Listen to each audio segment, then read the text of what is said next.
Oh, well, hey there, kids. Who's that guy that's taking your licks and making them sick? Why, it's me, your good buddy Uncle Ben Eller. And who's the people that are benefiting from it?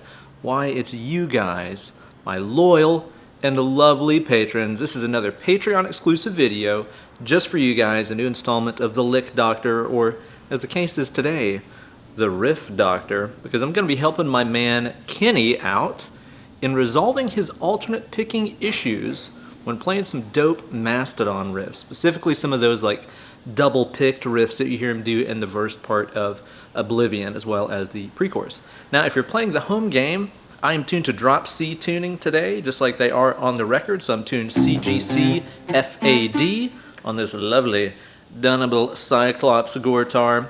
And we're going to break down a couple of the things that Kenny sent me in his video and try to figure out what exactly is going on with this picking and how we can make it more better. Now, if you have something that you're working on, then you can send me a video of it to benellerguitars@gmail.com. Just put Lick Doctor in the subject line, so I'm sure to find it. I get a ton of emails, so be sure to put that in the subject line. And I'll take a look at it and try to give you some one-on-one feedback in a future installment of the Lick Doctor. And again, reminder, this is just for you guys. This stuff doesn't go on YouTube. This is just for my awesome Patreon community. So there's no risk of like internet trolls blowing you up and telling you that you suck and stuff like that. This is just for us. We're all in a community trying to get better at guitar. But still, if you want to submit a video but you don't want your name or your face in it or whatever, totally fine. I won't mention a name and I'll crop your face out of the video, so don't worry about that. If you wish to remain anonymous, you will be able to do so. So be sure to send your videos of your, riffs, your licks, your covers, weekend wank shop licks, whatever it is that you're struggling with. Be sure to send that over to me and we'll cover it on a future installment of the Lick Doctor. But first, onward to Kenny's Pickin' Dilemma. Check this out.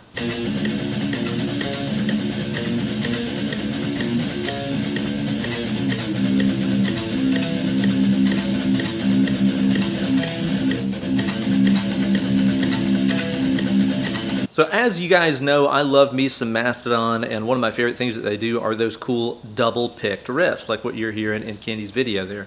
Again, that's the verse part from the song Oblivion. But Mastodon does this all the time in songs like Megalodon and Capillarian Crest and stuff like that.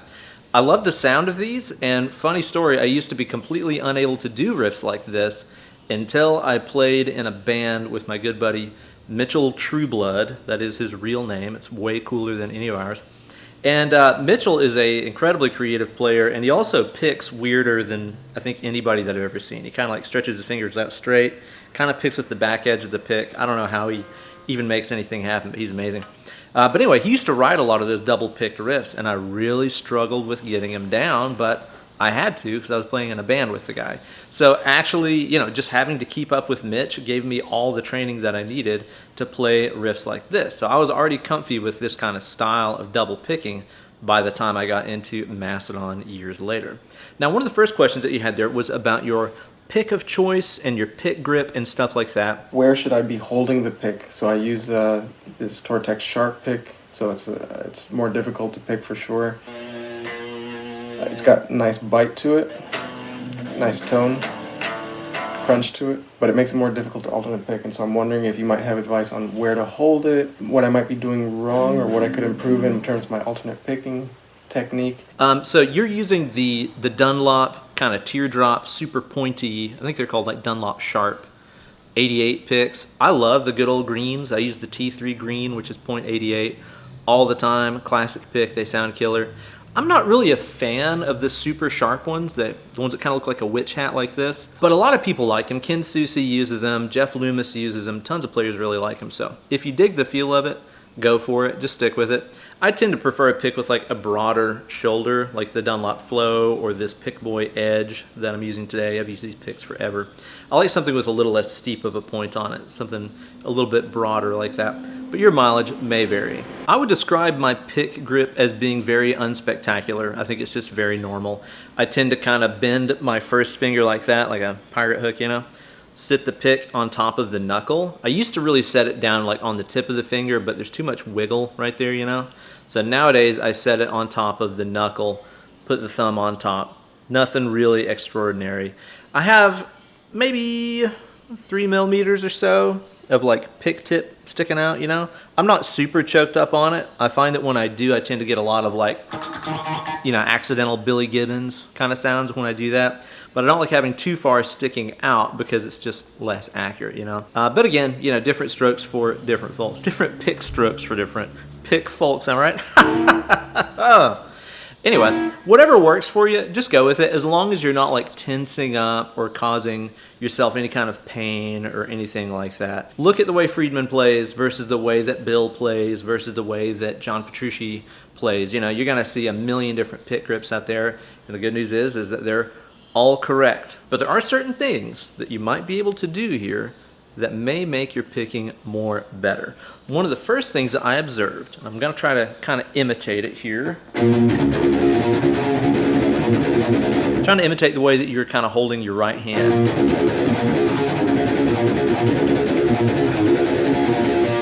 So you'll notice that as I played that right there, and if you watch your original video, I can see a lot of your palm. You gave me that good straight down the barrel camera angle to where I could really see what was going on with your hand, which I really appreciate because this doesn't really tell me much.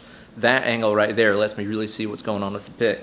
And I noticed that you have, again, a lot of your palm kind of turned out like that.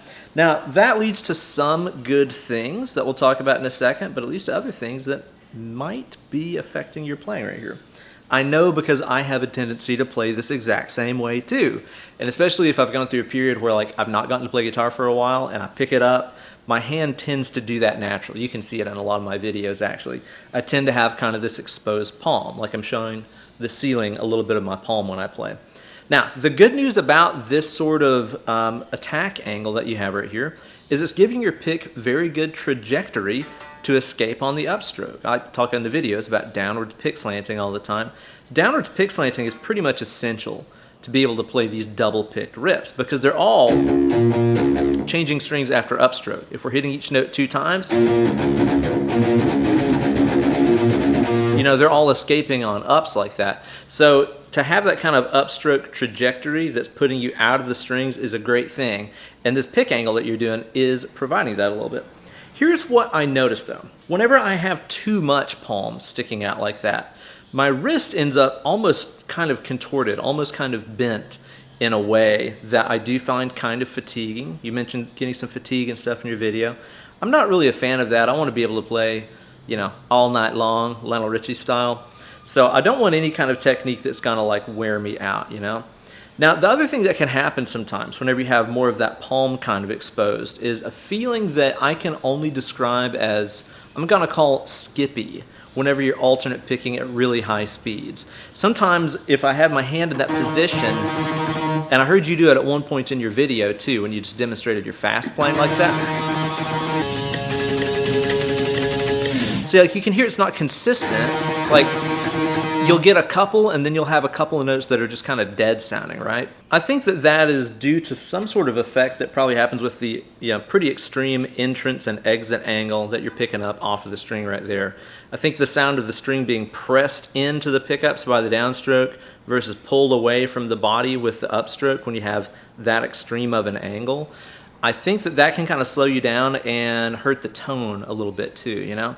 So one thing that I have to constantly remind myself of whenever I'm alternate picking or playing double picked riffs like this is to keep my arm hand here a little more flat, I'm gonna say, okay? So in other words, instead of kind of curling the hand into a fist like this, we can see this line of the forearm and then the pick is like a couple inches out. I try to keep everything a little bit more straight. So now you see the line of the forearm and the pick tip are more aligned than that, right? Again, I could kind of see in your video that first finger kind of pulling away from the hand, which leads to this difference in angle.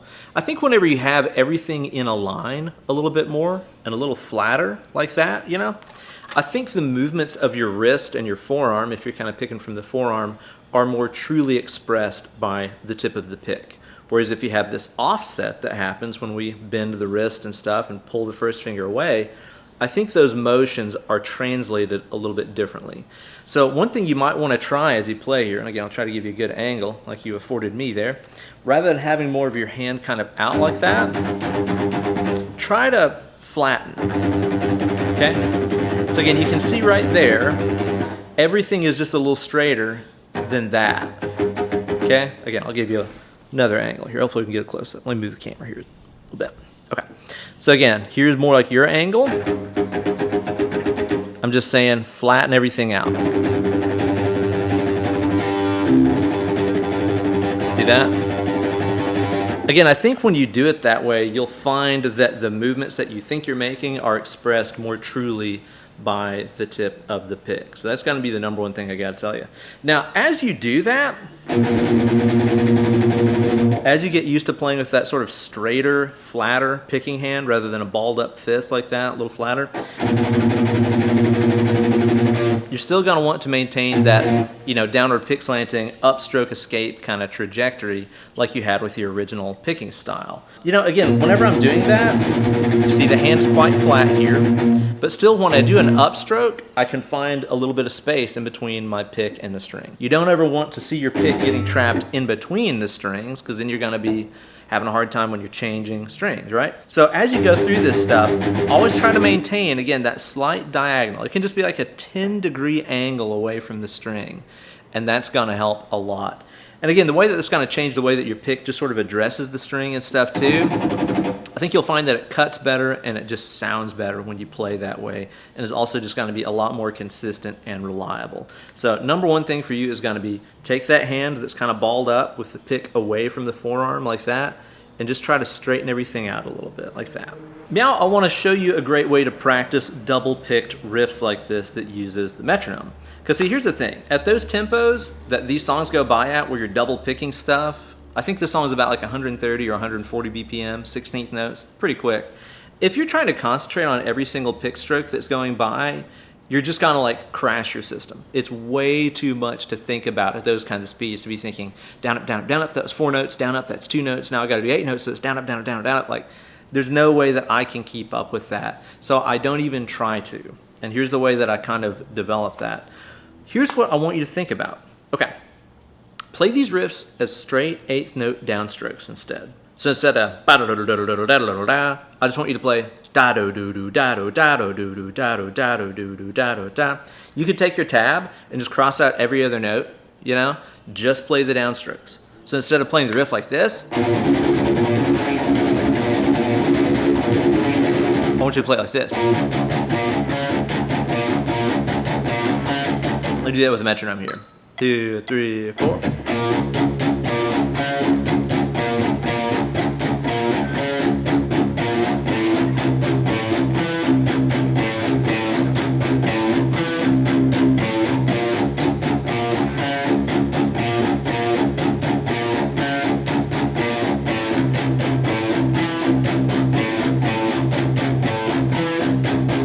Here's the deal. There's 2 more things I want to say about that. Okay, think of it this way. If you can play that riff all downstrokes at 140, which I bet you can.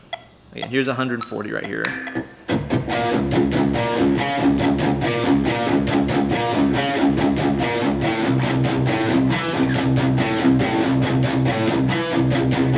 If you can play that riff as all downstrokes at 140, then you have trained your pick to be able to go through the string and clear away and return above it to strike the next downstroke, right?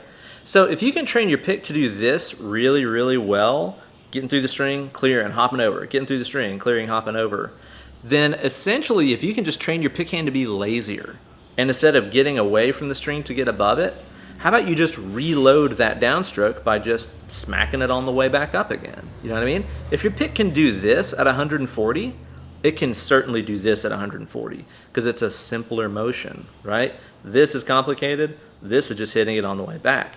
The upstroke is essentially the reload, so to speak. Does that make sense? Instead of going boom, reload, I'm saying boom, reload. It's a reload that strikes a note. It's like it's a twofer. It's a 2 for 1. You know what I mean?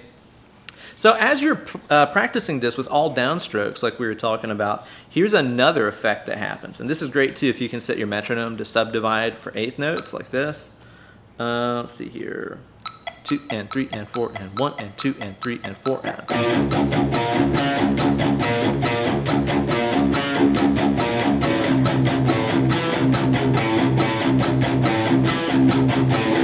then what you're going to end up doing is training yourself to instinctively lock into those downbeats with downstrokes.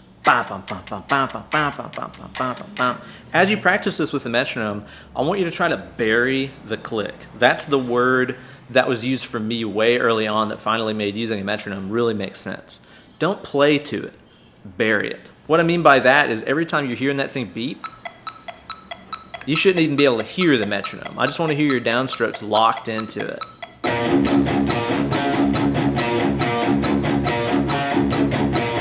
Rather than trying to play to the metronome, try to play over it. Get those downstrokes locked in. It almost becomes like this Pavlovian response where you hear the metronome beep and you do a downstroke. So basically, if you practice this long enough to where you're getting those downstrokes locked in to the metronome really, really well, then whenever you start letting your pick hand be lazier and instead of returning over, just striking it for the reload, then essentially what you'll get used to here is feeling nothing but the downstrokes, okay?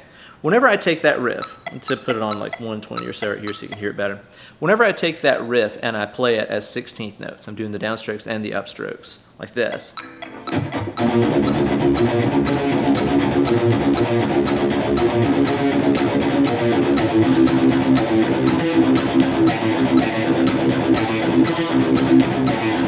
I don't feel like I'm doing 16th notes. I feel like I'm doing 8th notes. Bam, bam, bam, bam, bam, bam, bam, bam, bam, bam, bam, bam, bam. Because the downstroke is literally all I'm paying attention to. I'm trying to land every downstroke on the beat of the metronome as perfectly as I can. And the upstrokes are just the consequence of having done a downstroke.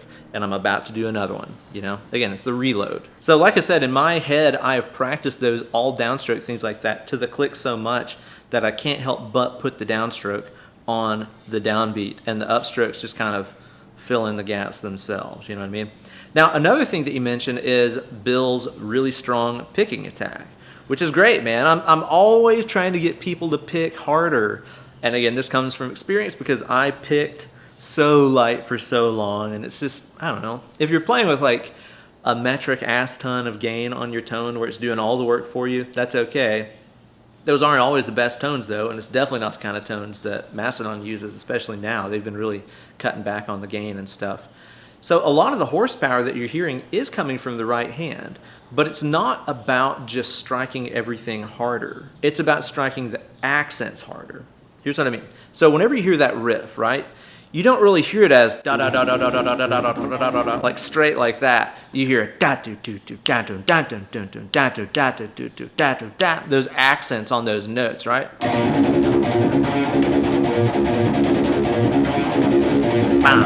bam bam bam bam bam bam bam bam bam bam bam bam bam bam. You know, you're hearing those accents stand out more than every single note. If he was hitting every single note hard, like this,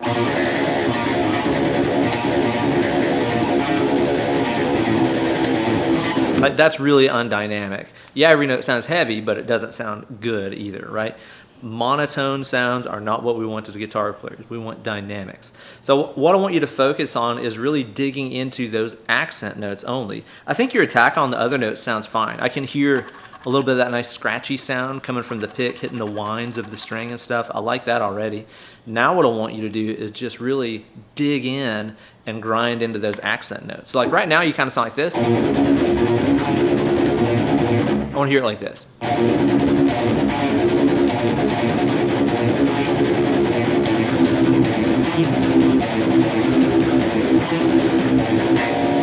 You know, again, I'm digging into those accent notes. That's also going to help you keep in the groove a lot better and just overall sound a lot more dynamic and in control of your playing. So don't really try to muscle all the notes. Just really strike the accents nice and hard, and that's going to give you everything that you need rather than trying to just, you know, hammer away at every single note really hard. One other thing you mentioned in there is the economy of motion, especially when you start playing fast. This is one of those hot topic issues among players because I know that we're all kind of trained to, you know, try to make the smallest pick strokes possible and stuff like that. You see guys like Yngwie play and barely looks like he's even moving his hand and stuff. But here's the thing. When you're playing fast and you're playing licks like this that skip strings and stuff a lot, right? A teeny tiny pick stroke can actually screw you over. Here's what I mean. Okay. Again, let's say these are the strings, right? I'm doing my down ups like this with that kind of 10-degree angle away from the strings. That way I escape on the ups, right? Now here's the thing. When you're playing slow, your pick strokes are nice and big, like this. That's a good thing, because your upstroke, in this case, is serving as an elevator that takes you to the next note that you're looking for, right? So not only does this upstroke strike this string and get away, but it also takes me above this string where I need to be, right? And that's a good thing even if you're going in this direction. You're away from the string, so you can dive bomb down on the next one. Whenever you start playing faster and those motions get teeny, teeny, tiny, or we consciously try to make them as small as possible, here's what happens. Down, up. Now you can see right now, I did a teeny, tiny little upstroke, and I'm still really close to the string I just hit. But I don't need to be here. I need to be here. I need to be above this string. So what can happen sometimes that makes our picking get uncontrollable at high speeds is that our little teeny tiny pick movements are actually sabotaging us, because now I got to hop my hand above this string to get there. That'd be an example of just like that, going from the A string to the D string, just like you, well, A string to E string, C string, G string to C, you know what I mean. Just like you do in that riff right there. If I do that really teeny tiny, da-da, I'm nowhere near doo-doo, those two strings right there, right? So even as you speed up, don't be afraid to keep those picking motions kind of generous. Because again, especially when you're playing riffs like this or really fast alternate picked licks like pentatonic stuff, that upstroke isn't just a note that you're hitting, it's an elevator that takes you where you need to go every single time. So don't be afraid to lose a little bit of size of those pick strokes whenever you're speeding these things up. Keep them nice and big, keep that elevator effect. That's really important. And before we go, let me give you one more exercise to work on with those downstrokes and alternate picking and stuff like we were talking about earlier. Again, if you can clear the string, you can reload the string even easier, okay? And here's a really great exercise that I use all the time, especially like first thing I pick up a guitar in the mornings or something like that. This is a workout that I use all the time that came from my good buddy, the incredible Emil Wursler, who you guys might know from Doth or his time with Chimera or his solo project for Lorner. It's all freaking amazing music. I recommend checking it out. He's an incredible player. He's taught me a lot. And in one of his videos from several years ago, I think it was like a jam play video, he showed this picking exercise that he would do just to kind of like warm up first thing in the day. Check this out.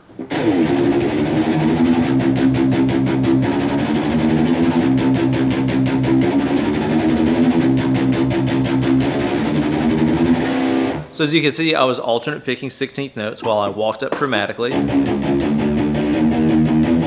Then I changed to open low string downstrokes as 8th notes, okay? 1E and a 2E and a 3E and a 4E and a 1 and 2 and 3 and 4 and.